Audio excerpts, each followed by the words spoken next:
تا در پناه مصحف و در دین احمدی بر جمله خلایق عالم سرآمدیم. زیر لوای آل علی صف کشیدیم، چشم انتظار مهدی آل محمدیم.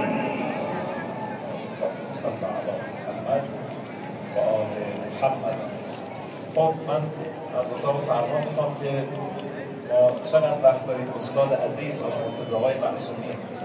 البته ما از این برنامه‌های دباغ که سیر نمیشیم، تازه آقایون توی هوای سر گرم شدن، اما 3-4 دقیقه دیگه ممنون.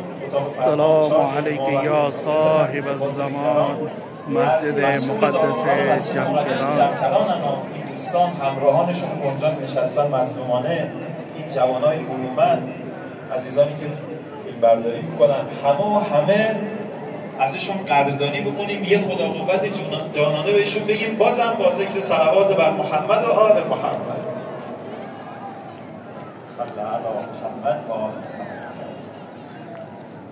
خب سوالتون بپرسید. یه آیه بخونید، 3 تا آیه بعدش رو بخونید، ترجمهش هم اشاره میشه. چشم، یکم سنگین شد ولی چشم. بفرمایید.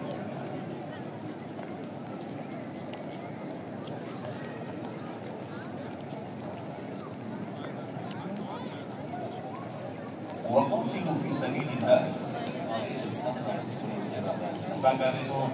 صفحه چند؟ 29. درسته؟ سمت راست یا سمت چپ؟ بالای صفحه یا پایین؟ آخر. درسته؟ 3 آیه بعدش رو ایشون میخونه. بسم الله. بله. این آیه و 2 آیه بعد. بکنم نظری داره انشاءالله. اعوذ بالله من الشیطان الرجیم. وقاتلوا في سبيل الله الذين يقاتلونكم ولا تعتدوا إن الله لا يحب المعتدين وقتلوهم حيث ثقفتموهم وأخرجوهم من حيث أخرجوكم والفتنة أشد من القتل ولا تقاتلوهم عند المسجد الحرام